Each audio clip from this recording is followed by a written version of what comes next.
Good evening. I'm Jeff Bennett. And I'm Amna Nawaz. On the NewsHour tonight. This is a magnificent victory for the American people that will allow us to make America great again.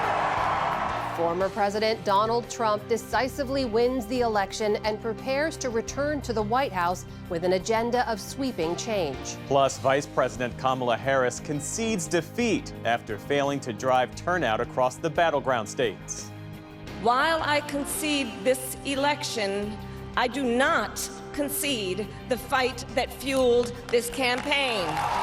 And Republicans take control of the Senate and possibly the House. We break down the election results and what they'll mean for the government and the party's agendas.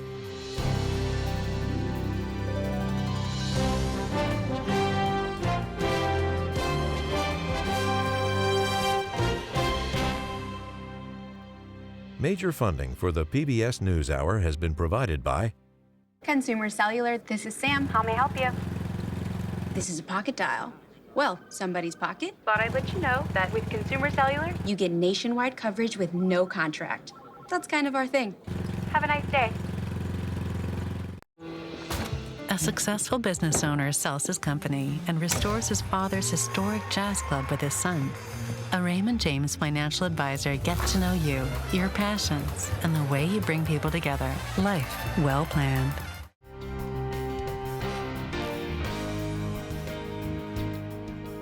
the Judy and Peter Bloom Kovler Foundation, upholding freedom by strengthening democracies at home and abroad. At BDO, I feel like a true individual. People value me for me. They care about what I want, my needs, my career path. I matter here.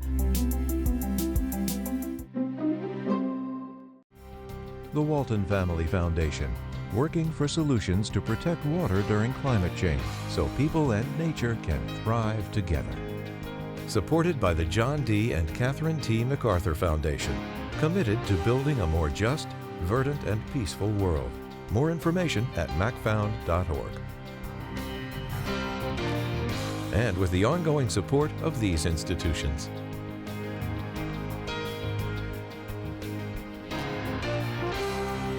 This program was made possible by the Corporation for Public Broadcasting and by contributions to your PBS station from viewers like you.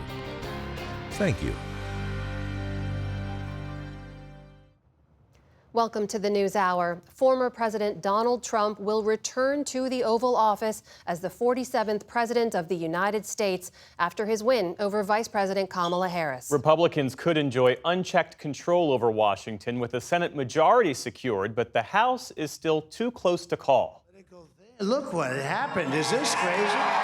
Donald Trump addressed his supporters early Wednesday after being elected the 47th president in a decisive and historic victory. I want to thank the American people for the extraordinary honor of being elected your 47th president and your 45th president. Mr. Trump is the second president in U.S. history to serve non-consecutive terms, but his victory also marks a series of firsts. He's the first Republican in 2 decades to win the popular vote, the oldest person to be elected commander-in-chief, the first president with a felony conviction, and the first who tried to overthrow an election he lost. We will make America safe, strong, prosperous, powerful, and free again. And I'm asking every citizen all across our land to join me in this noble and righteous endeavor. That's what it is. It's time to put the divisions of the past 4 years behind us. It's time to unite. His running mate, J.D. Vance, will be one of the youngest vice presidents in history with some of the least governing experience, serving 2 years in the Senate. And I think that we just witnessed the greatest political comeback in the history of the United States of America. After the greatest political comeback in American history, we're going to lead the greatest economic comeback in American history under Donald Trump's leadership. Vice President Kamala Harris addressed her supporters this afternoon at Howard University, her first public remarks after Mr. Trump's win. While I concede this election, I do not concede the fight that fueled this campaign. America has given us an unprecedented and powerful mandate. As a candidate, Mr. Trump vowed a campaign of vengeance aimed at his political enemies, promised the largest mass deportation of undocumented immigrants in U.S. history, and huge tariffs on foreign imports, which could raise prices in the U.S. He's also pledged to bring new voices into his government. We have a new star. A star is born, Elon. Including billionaire Elon Musk, whose massive net worth can be traced to government contracts with his companies such as Tesla and SpaceX. And Robert F. Kennedy Jr., the anti-vaccine conspiracy theorist and former independent candidate who dropped out and endorsed Mr. Trump, is expected to have a significant public health role. He's a great guy, and he really means it. He wants to do some things, and we're going to let him go to it. Well, good morning, everyone. Meantime, for Senate Republicans, it was a hell of a good day. They beat back Democratic challengers and flipped enough seats to secure a majority in the upper chamber. Outgoing Senate Republican leader Mitch McConnell said GOP control would provide guardrails for the Senate. I think one of the most gratifying results of the Senate becoming Republican, the filibuster will stand. There won't be any new states admitted that give a partisan advantage to the other side. And we'll quit beating up the Supreme Court every time we don't like a decision they make. But there were some big congressional wins for Democrats. For the first time in history, 2 black women will serve in the Senate at the same time. Lisa Blunt Rochester from Delaware and Angela Alsobrooks from Maryland both won their races. Now, it's remarkable to think that in 2 years, America will celebrate its 250th birthday. And in all those years, there have been more than 2,000 people who have served in the United States Senate, and only 3 have looked like me. The Senate will also have its first Korean American, with New Jersey's Andy Kim. And the House of Representatives will have an openly transgender member for the first time in Sarah McBride from Delaware. Many races are still being counted in the closely watched battle for control of the House. But at an election watch party last night, Speaker Mike Johnson was optimistic. We're going to have the most aggressive first 100 days agenda that anybody's seen in a modern era. And we got to fix everything. That says Democrats are reeling from their loss. Sad. I want a kinder nation. I'm raising kids. And it's a hard pill to swallow. Harris pulled together a campaign in roughly 100 days once President Joe Biden dropped out of the race this past summer, smashing fundraising records and riding a wave of enthusiasm, but it wasn't enough to win the White House. A lot of our liberties are going to be taken away and a lot of our rights, especially for women. And I think we're acting like drunk people. You know, we take 1 step forward and 10 steps back. As an African American in this country, it just sort of made me realize just how racist and sexist this country is, unfortunately. But others were ready for 4 more years of Trump. I'm excited. I want to just rip this spike up and throw it in the air and celebrate. Everyone's so happy. He's going to make everyone happy again. Even if they didn't want him as president, they're going to be wealthier, safer, healthier, everything. So I'm ecstatic. So many things were on the line, from our security, our border, our economy. Everything was in jeopardy, and President Trump is back again to make America great again. Well, Vice President Harris's concession speech today reflected on her whirlwind campaign and left her voters with a message of hope and faith in democracy. Earlier today, I spoke with President-elect Trump and congratulated him on his victory. I also told him that we will help him and his team with their transition, and that we will engage in a peaceful transfer of power. A fundamental principle of American democracy is that when we lose an election, we accept the results. That principle, as much as any other, distinguishes democracy from monarchy or tyranny. And anyone who seeks the public trust must honor it. At the same time, in our nation, we owe loyalty not to a president or a party, but to the Constitution of the United States.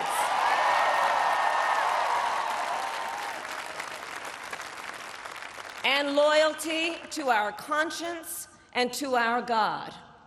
My allegiance to all three is why I am here to say, while I concede this election, I do not concede the fight that fueled this campaign.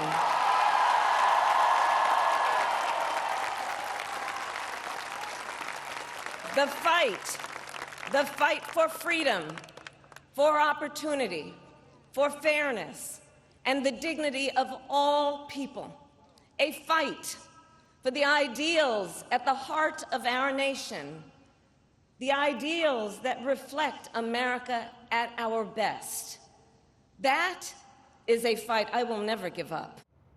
Our Laura Barone-Lopez was at Harris's watch party last night. She's been following the Democratic reaction since the party's decisive loss in this election. She joins me now. Laura, good to see you here. Good to be here. So tell us more about that concession speech. What was Harris's message directly to the Americans who voted for her?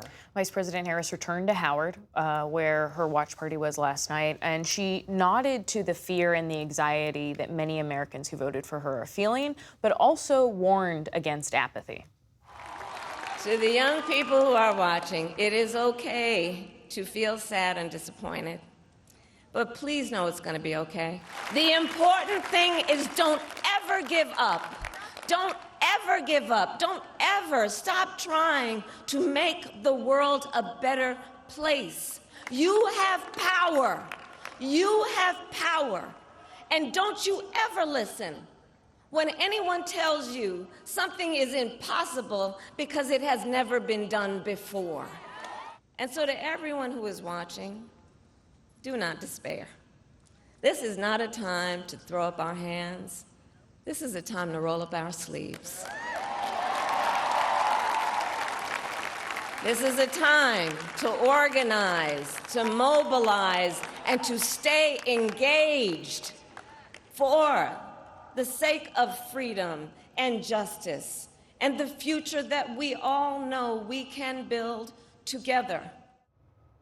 That line where she talked about Democrats needing to organize and Americans who supported her needing to organize and mobilize was one that drew a lot of cheers from the crowd there today, Amna. And ultimately, it was a lack of enthusiasm that the vice president was facing. She was facing headwinds of a lack of interest and a lack of, and disillusionment amongst some voters with her and with her party. And yet today she was trying to speak directly to them again to say that those are voters that ultimately her party is going to continue to fight for. Yeah, we heard some optimism there, kind of some calls to action, but you also mentioned she spoke to this uncertainty, the apprehension that some American voters are feeling right now. Tell us more about that. A lot of Democrats, including those who repeatedly said that they thought Donald Trump could win, were shocked today. And Harris was trying to address that shock, that fear, but she was also trying to project today hope and resilience. I know many people feel like we are entering a dark time, but for the benefit of us all, I hope that is not the case. But here's the thing, America, if it is, let us fill the sky with the light of a brilliant, brilliant billion of stars. The light of optimism, of faith, of truth, and service. That feeling of entering a dark time is one that I heard from many Democrats today, especially Democrats of color. Amna, and I spoke to one Black Democratic campaign veteran who said that the country was confronted with nationalistic, xenophobic, racist, and sexist messaging from Trump and his campaign, and yet still said yes to a second term, and that Democrats are going to have to figure out how to battle that next go around, the next presidential race. So in speaking with those Democratic officials and sources, did any of them reflect on the election result itself and how this happened? Many of them did reflect on it. But first, Amna, I want to note that President Biden spoke to both Vice President Harris today, congratulating her on her run, on her historic campaign. And he also called President-elect Donald Trump, congratulating him. And Donald Trump's campaign said that the president-elect plans to go to the White House House to speak with Biden and ensure a peaceful transfer of power. But there was some finger pointing today, Amna, amongst Democrats. Some lawmakers and sources that I spoke to said that they thought that President Biden should never have attempted a run for re-election, that if he had stepped out sooner, that could have maybe solved this. Few felt that Harris could have done anything differently, that she was battling incumbency headwinds. One Black Democratic organizer I spoke to in Michigan said that there was a lot of talk about protecting democracy, but then ultimately when they went door to door to talk to voters in their communities in Detroit, that democracy just fell on deaf ears because people were concerned about their livelihoods. What did you hear on the ground? I mean, you were at that watch party talking to voters. What did you hear from them last night? Last night, they were upset. They were surprised. And today, our producer, Layla Karan, was on the ground, and she spoke to a voter from Minnesota who said that they feel immense fear, disappointment. A Latina young voter, 22, from North Carolina, said that she is now scared for the safety of her family because she lives in a mixed status family and is concerned about deportations. Big picture, we may not be able to answer this now, but what's next for the Democratic Party? The two biggest takeaways, Amna, is that I heard across the board from Democrats is that they feel as though they need to have a reckoning with how they reach Latinos, working class voters, and men. And the second thing was that Democrats need to rethink how they talk to those voters, how they communicate with them, and that the traditional sources that they use and the traditional campaigning that they've employed may not work anymore. All right, that's our Laura Barone-Lopez. Laura, thank you. Thank you.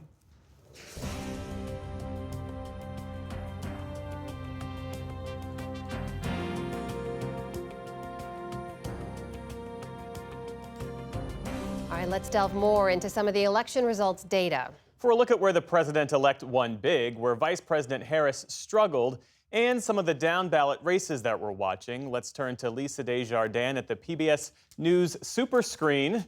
Hey, Lisa, so bring us up to speed on the race for the presidency. What is left to count? All right, where are we after all of that? First of all, Donald Trump has won the entirety of the blue wall. What's left? Well, he has 295 electoral votes right there. That includes a call today, Alaska. He picked up the 3 electoral votes there as expected. So let's talk about what is still out there. Arizona, let's imagine that that goes red. It's leaning that way. We're waiting for some votes there. Nevada, also Trump ahead there, also waiting for votes. But if he picks up those 2 states, then Trump, his top margin here, his top electoral vote count could be 312. Should he get that amount, that will be the largest total he has ever had when running for president, and it would be the largest since Barack Obama was on the presidential ballot. So, Lisa, those blue wall states, Pennsylvania, Wisconsin, Michigan, those were a core part of the Harris strategy. What happened there that flipped those to former President Trump? A lot of folks want to understand, especially the Keystone State with its 19 electoral votes. Let's look at what President Trump was able to do here in terms of his own history in the state. He won the state with 51%. Look at this. That is clearly his best total. He outperformed himself even in 2016. The number of votes he got also consistently going up. Kamala Harris, fewer votes than Joe Biden received in 2020. Let's talk about where this happened and where we see especially problems for Harris. Look at this, Bucks County, one of these suburban counties around Philadelphia. This flipped. Trump turned it from a Biden county into one of his. This is suburban, highly educated white voters. But look at the other corner of the state. Another flip for the Trump campaign from Biden. This is more white working class. 2 areas where Trump was able to galvanize. Look specifically at what happened here in Erie County. Trump was able to gain a point. But look at this. Harris is just between what Clinton did and what Biden did. Not enough to win, not by far. And you can see in Allegheny County, where Harris did win, the problem for her was the turnout there was not as high. Quickly, let's look at Michigan as well. Wayne County here, a big place for votes for Harris, but look at how she performed there. Again, she here did not do as well as Hillary Clinton in 2016. She was below that total. Wayne County also important because it is where Dearborn is, a heavy Muslim population there. And the uncommitted national movement sent out a statement saying the vote from them was not about a vote against Trump, but instead a sign that Democrats have ignored them repeatedly. Washtenaw County, another place, Ann Arbor, where we saw some of that protest vote. And you can also see Kamala Harris underperforming there. Jill Stein, the Green Party candidate, Washtenaw, just 1%. So she wasn't a spoiler here for Harris. It was Harris who underperformed. So, Lisa, looking beyond the battlegrounds, do you see something more broadly happening in this race? Yeah, there were very important political trends here last night in blue states like New York. Now, last night, Kamala Harris, 56% is what she won in New York. That's something most people would like to see, but not if you're a Democrat, not in a state like New York, where in the past, Hillary Clinton got 60%, Joe Biden, 61%. That's a drop of 5 points in a traditionally blue state. What about California, Kamala Harris's home state? Let's take a look at that historically, how she did. 57% last night. That is 7 points down from Joe Biden and below Hillary Clinton. Reminder, Kamala Harris was a senator from this state. But what happened here is we see these blue states becoming less blue, red states becoming more red. And this is one reason that Donald Trump was able to not win just the electoral vote, but also the popular vote. Lisa, this wasn't just about the race for the White House. It's also about control of Congress. Bring us up to speed. Yeah. The Senate right now, 52 Republican seats. We are still waiting for a result in a couple of places. Pennsylvania could well go to the Republicans. They could add a seat there. Nevada is virtually a tie at this moment. Arizona looks like it's leaning to the Dems. We'll have to watch it. But for sure, Republicans could pick up a seat there. In the House of Representatives, we are still waiting for a number of races. But when I do all my math, here's where we are. When I see the outstanding races in the House, I see that Democrats basically are poised, if they keep the leads they have now, to pick up 6 seats. Remember, they want to switch 4 to pick up the House. But Republicans are poised to flip 7 seats. Yeah, that's not too hard math. That equals Republicans +1 right now, retaining the majority and possibly picking up 1 more. So what paths do Democrats have available to them since the House hasn't been called yet? This is the question. If we're going to have a balance of power between 2 different parties, divided government, Democrats need to pick up the House. It's a narrow path, but it goes through California, where there are 6 Republicans who are vulnerable, still races uncalled right now. The problem for Democrats is all of these Republicans have been winning throughout the day. They do think that provisional ballots, which could include first-time registered voters, same-day registrations, could help them. Overall, guys, let me just give you a summary where we're at. We know the White House, Republican, Senate, Republican, +3 or 4. They may have gained there. The House is a big question mark, but at this moment, Republicans feel better about it than Democrats. Lisa Desjardins, thanks so much for that update. We appreciate it. You're welcome.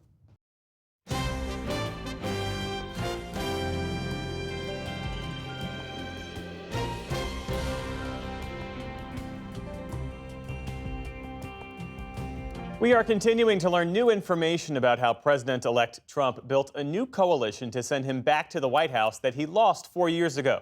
Here to help us understand the dynamics behind Trump's comeback is Amy Walter of the Cook Political Report with Amy Walter. Amy, it's great to have you back here at the desk. It's like we never left. All right.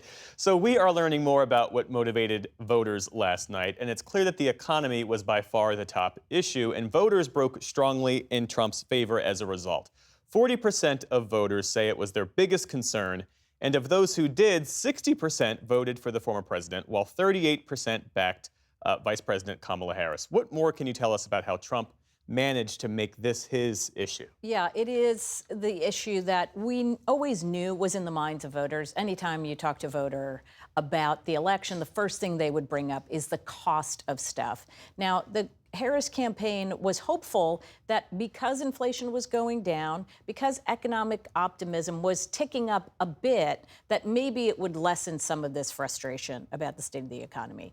It really didn't work out so in that direction. And so she, as the incumbent party, is punished by voters who say, we didn't really like this inflation. And what we also remember is when Donald Trump was in office, I had more money in my pocket. And that was the other thing that was notable about some of these AP VoteCast surveys is what we saw in other data coming into the election. The retrospective opinion about Donald Trump's presidency was much more positive than it was even when he was president. And I think that is largely because of the economy. There's some interesting demographic breakdowns, too. Black voters broke for Kamala Harris 83 to 16%.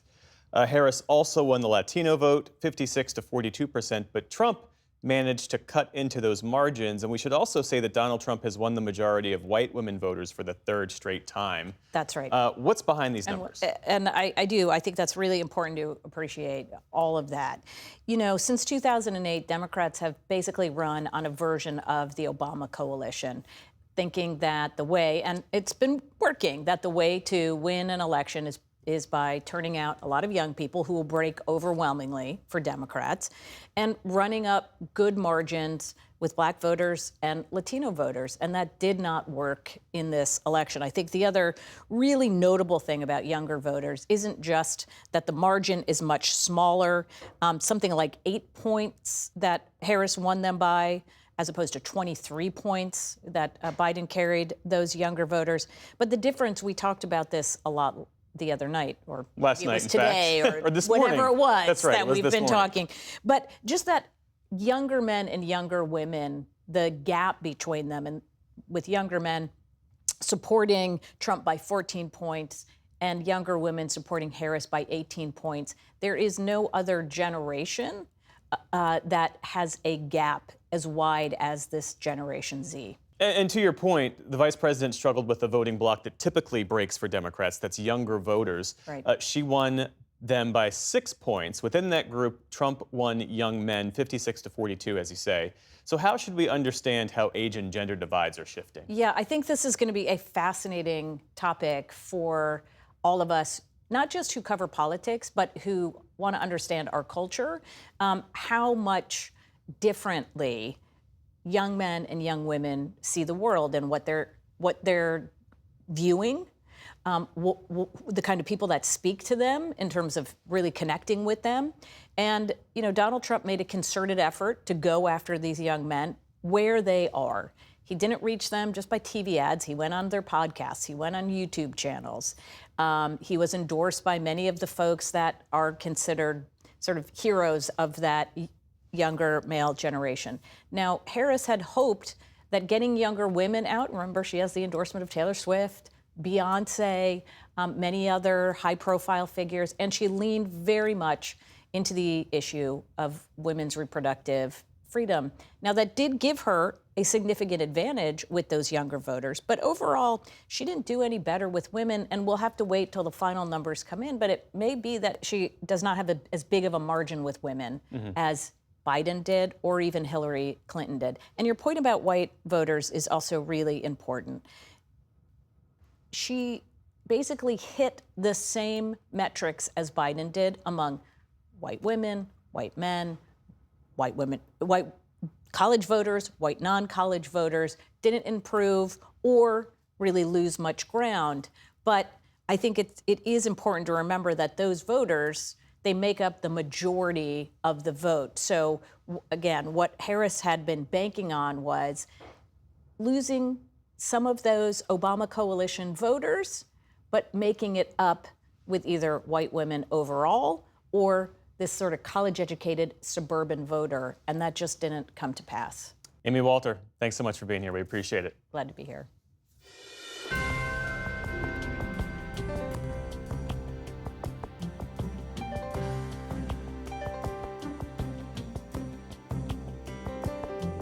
As you just heard, President-elect Donald Trump made important and surprising inroads with some key voting groups, chief among them Hispanic voters. Representative Maria Salazar is a Republican from Florida, and she joins us now. Congresswoman, welcome back to the NewsHour. Let's just begin with your reaction to President-elect Trump's win, not just that he won, but how he won, making larger inroads with Latino voters, winning a larger percentage than previous Republican candidates, also being the first Republican candidate to win your district, Miami-Dade, since 1988. Yeah. What part of his message do you think resonated most strongly with those voters? Well, thank you for the opportunity. I agree with you. This is a realignment. It's a realization by the Hispanics that the new home is the Republican Party. We're talking about that. I'm sure that we don't have the final numbers, but everything indicates that we, the Hispanic community in the United States, may put him over the top when it comes to, for instance, Pennsylvania, Allentown, Hazeltown, more than 50% of Hispanics voted for Trump. Michigan, 60% of Hispanics went for Trump. Texas, the most Hispanic county called Stark County that has voted Democrat for the last 130 years, 20% for Trump. And where I'm sitting, as you mentioned, Miami-Dade County, that has been a blue county for the last 30 years, where District 27 is at, that I represent in Congress, more than 10 points went for Trump. It's a big story. It's a realization that the Dems left us is not that we left the Democratic Party. And Congresswoman, what is it about the message that you think resonates most strongly with those voters? Because it surprises many that the fact that former President Trump has said insulting things about Latinos before, that he hosted a comic who made a racist joke about Puerto Ricans, that hasn't turned away more Latino voters. What do you make of that?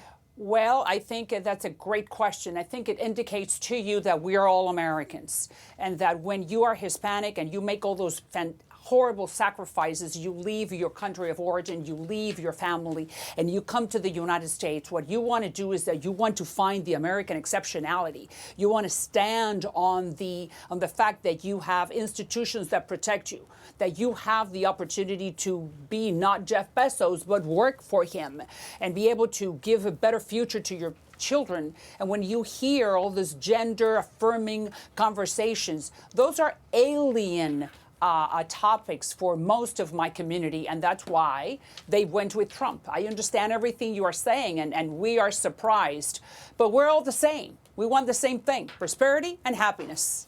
Congresswoman, we should also note that he has proposed mass deportations of undocumented people starting on day one of his presidency. There's an estimated 198,000 undocumented people in Miami-Dade County in your district. What would the sudden arrest and deportation of nearly 200,000 people mean for your community?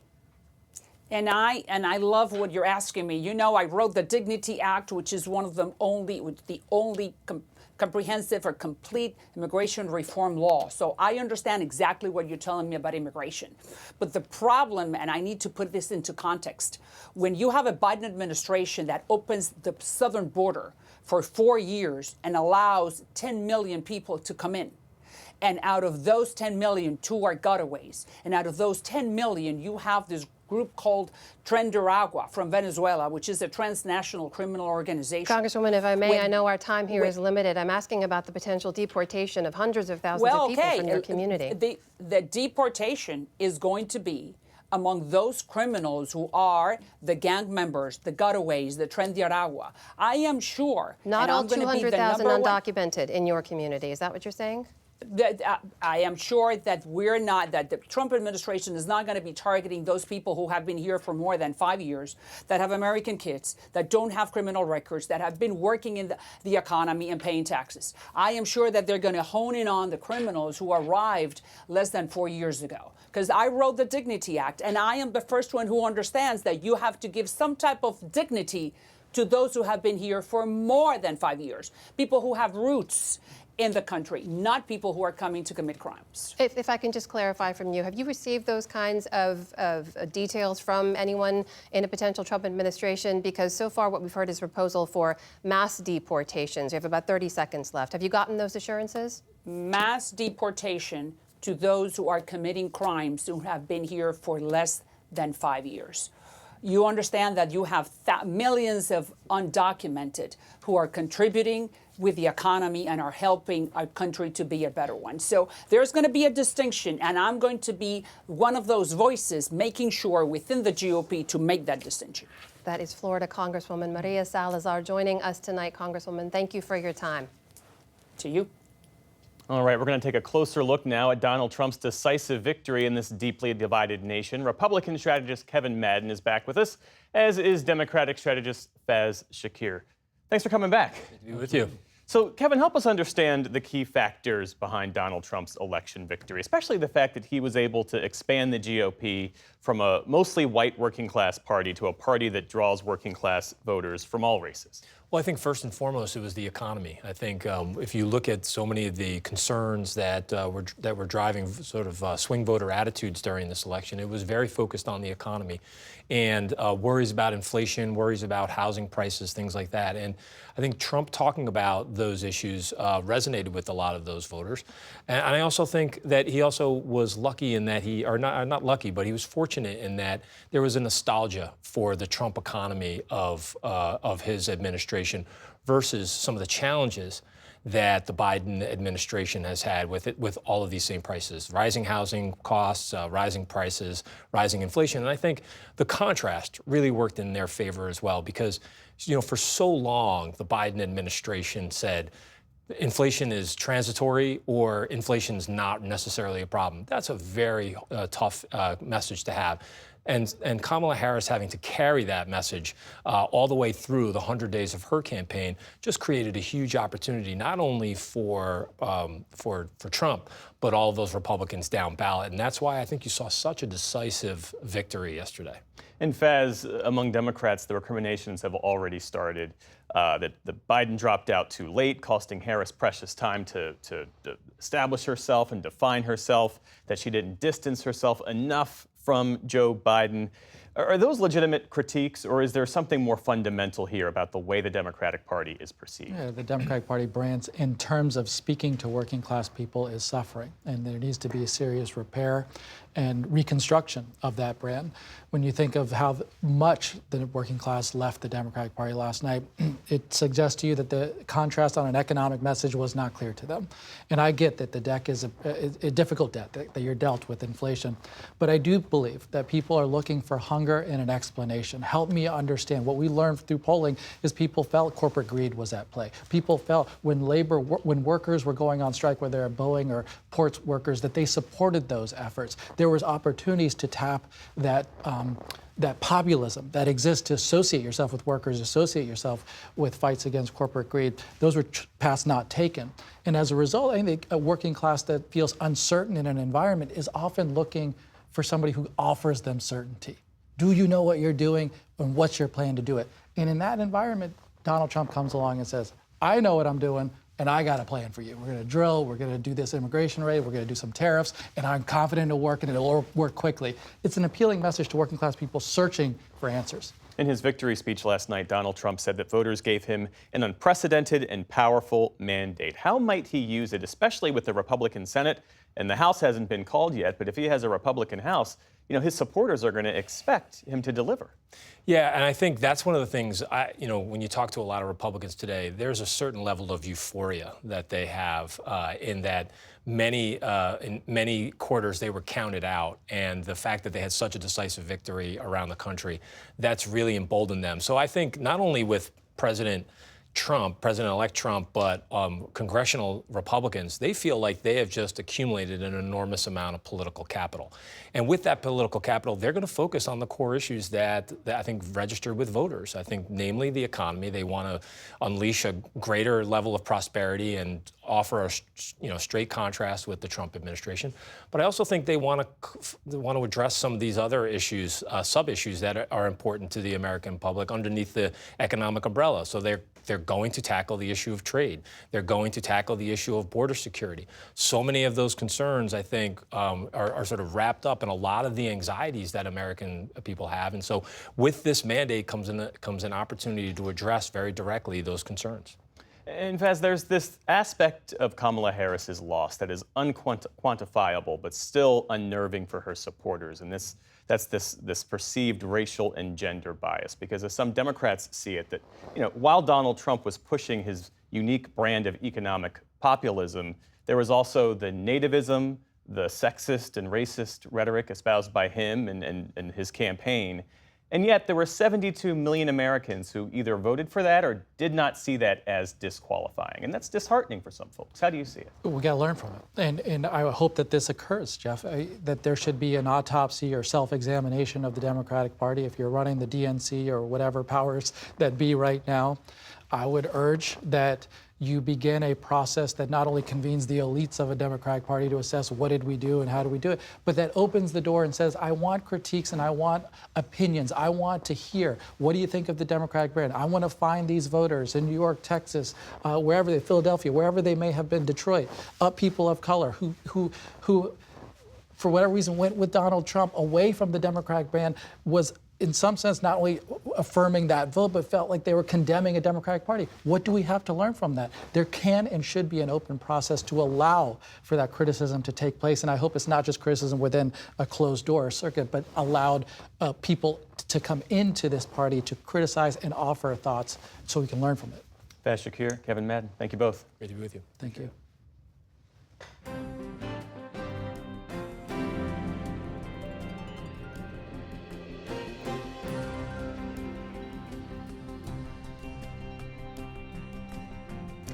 Donald Trump's victory is headline news across the world. The president-elect and his team are vowing to dramatically change U.S. foreign policy.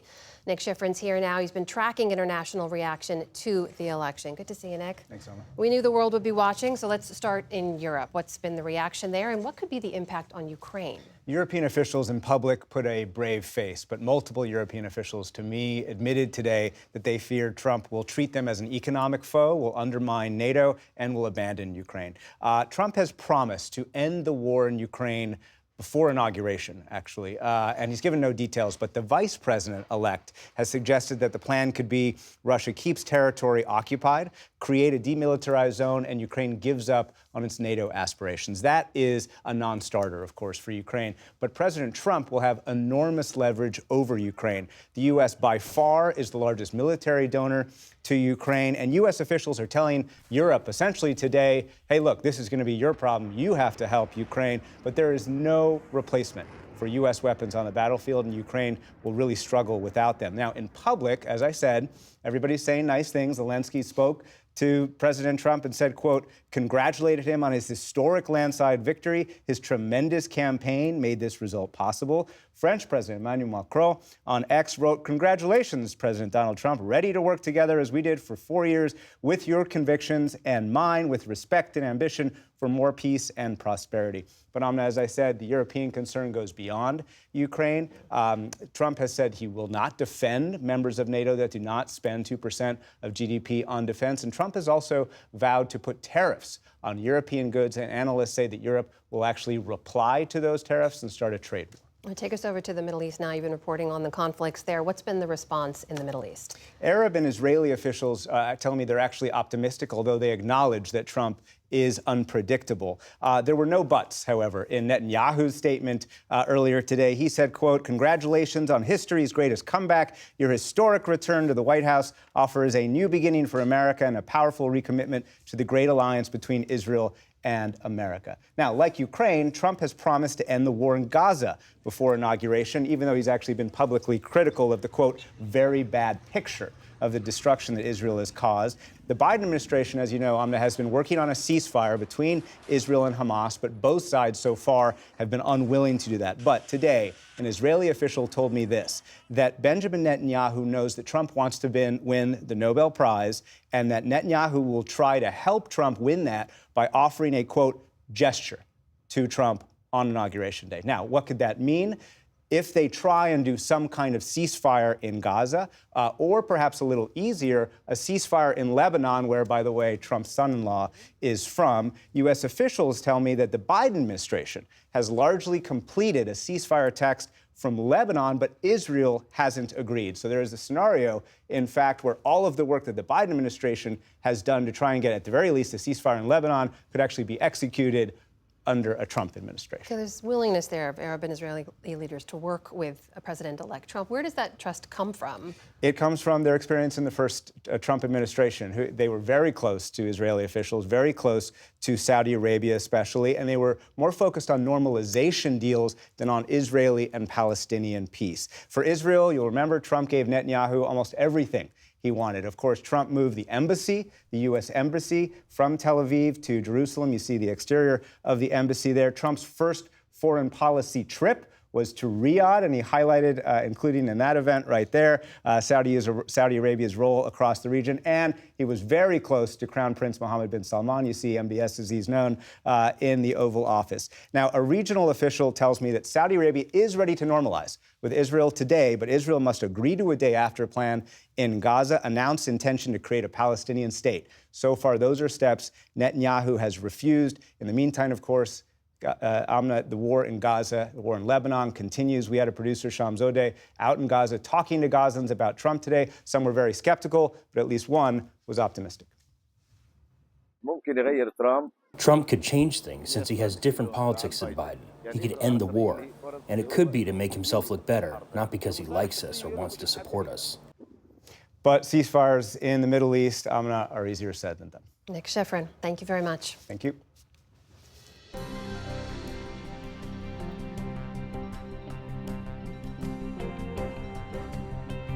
The next president and control of Congress weren't the only things voters were deciding in Tuesday's election. John Yang has more on the results of numerous state ballot measures focused on reproductive rights 2 years after Roe v. Wade was overturned. Jeff, voters in 10 states were asked whether to amend their state constitutions to protect reproductive rights. The ballot measures passed in 7 states. In 3 states, Nebraska, South Dakota, and Florida, abortion bans will remain in place. 57% of Florida voters supported the amendment, but because 60% was required for passage, the state's 6-week ban remains. In addition, the return of Donald Trump to the White House could bring changes at the national level. Mary Ziegler is a law professor at UC Davis. She's an expert on the law, history, and politics of reproductive rights. Mary, in some of these states, the amendments really just reinforce current law. But in other places, the voters repudiated current law. Where are some of the biggest changes going to be, or biggest effects going to be? Probably the most significant effects are going to be in Missouri. Missouri had one of, and still has, one of the nation's most stringent abortion bans. And by a pretty slim margin, voters in that state chose to institute state protection for reproductive rights. So we expect to see a court challenge to the state ban in short order, and likely we'll see that state ban struck down by the courts of the state. There was also a pretty significant shift in Arizona, which had a ban at 15 weeks, and potentially with a Republican majority legislature in the future, the prospect for more stringent laws in the future.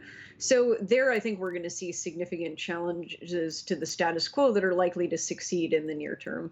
I want to follow up on that because you say that these take court challenges. These amendments don't wipe out these laws automatically. Right. So if people remember back to when Roe v. Wade was the law, if a state passed an unconstitutional law, it didn't just disappear because Roe v. Wade was on the books. Someone needed to go to court and raise a challenge. A court would then need to adjudicate that challenge. And that's what we would expect to see with these ballot measures and what we have seen to date. For example, in Ohio, where the state Supreme Court just invalidated that state's 6-week ban. South Dakota yesterday was the first state since the end of Roe to reject a state constitutional amendment. And in Nebraska, you actually had voters approve a constitutional amendment enshrining restrictions. What do you make of that? Well, I think there are different lessons that can be learned. Nebraska's measure essentially enshrined into the state constitution the status quo, which was access until 12 weeks of abortion, but not thereafter. So we may see abortion opponents try to replicate that strategy by defending what look like more incremental bans rather than bans at fertilization. That's not inevitably going to work. Arizona had a 15-week ban, and that didn't help abortion opponents in that state. Abortion opponents don't want to defend incremental bans. They want to ban abortion from fertilization. But that's one lesson we might draw there. South Dakota is a very conservative state that has a majority of voters that seem to oppose abortion. So this was kind of the most clear-cut victory for abortion opponents in a ballot initiative fight since Dobbs.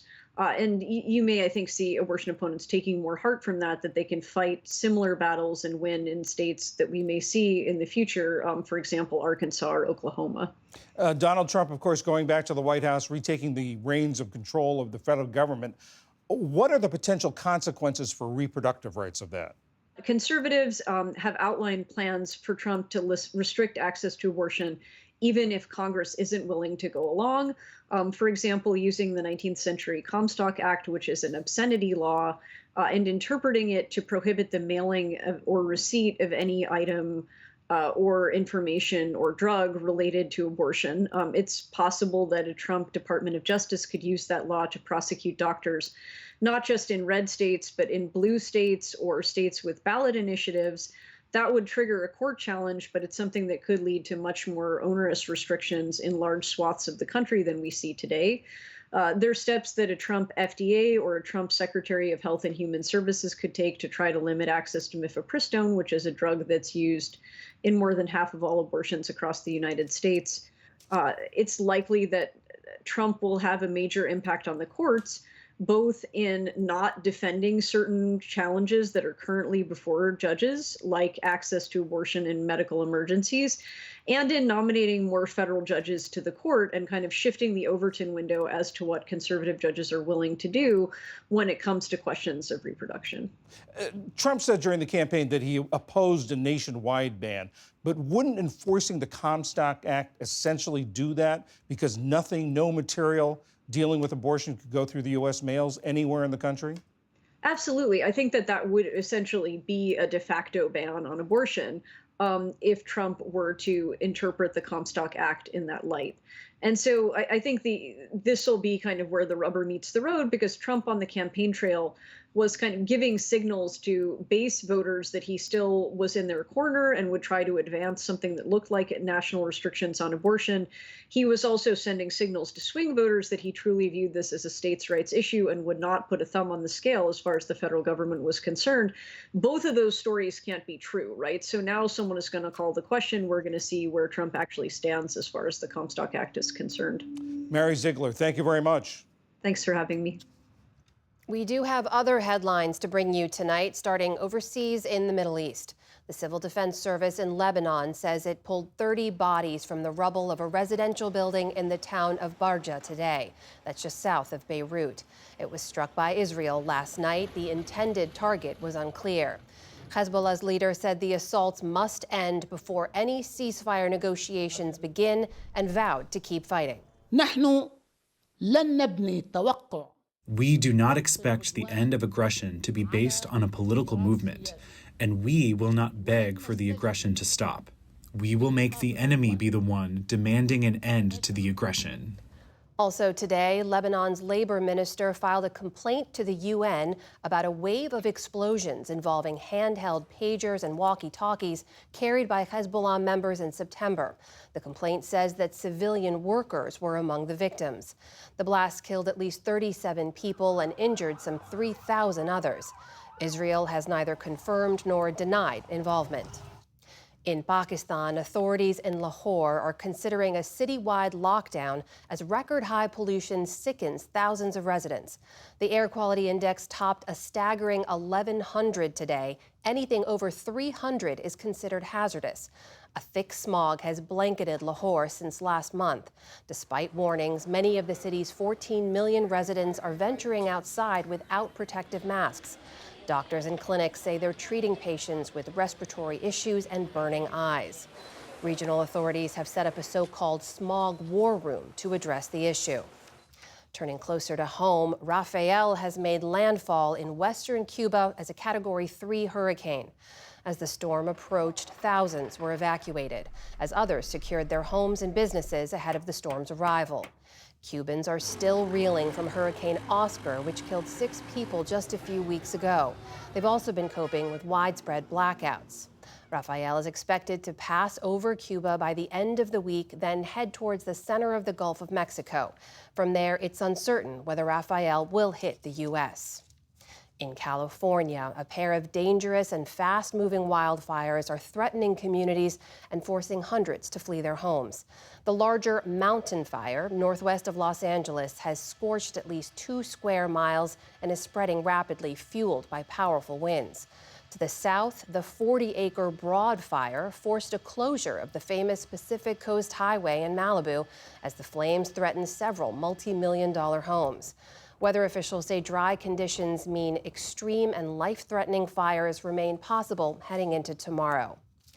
Drivers for ride-sharing apps like Uber and Lyft have won the right to unionize in Massachusetts through a statewide ballot initiative. The first of its kind victory passed 54% to 46% and is seen as a potential precedent for gig workers across the country. Under the measure, drivers can organize and bargain collectively, even though they're considered independent contractors under federal law. Critics claim that the new law will raise prices. On Wall Street today, stocks spiked on the hopes that a Trump presidency would be good for corporate America. The Dow Jones Industrial Average soared 1,500 points, or more than 3.5%. The Nasdaq jumped more than 500 points on the day. The S&P 500 had its best day in nearly 2 years. This is the PBS NewsHour from the David M. Rubenstein Studio at WETA in Washington, and in the West from the Walter Cronkite School of Journalism at Arizona State University. And that is the NewsHour for tonight. I'm Jeff Bennett. And I'm Amna Nawaz. On behalf of the entire team, thank you for joining us. Major funding for the PBS NewsHour has been provided by...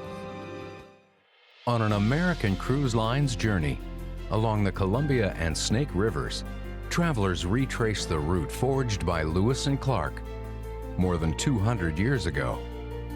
American Cruise Line's fleet of modern riverboats travel through American landscapes to historic landmarks, where you can experience local customs and cuisine.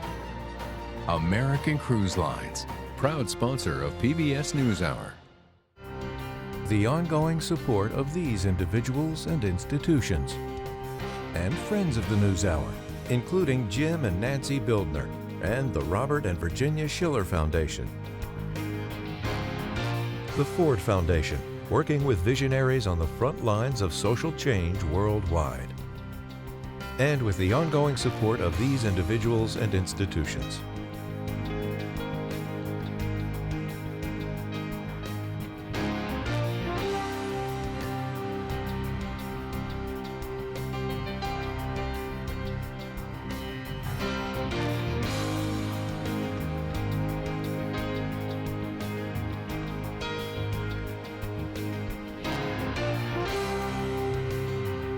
This program was made possible by the Corporation for Public Broadcasting and by contributions to your PBS.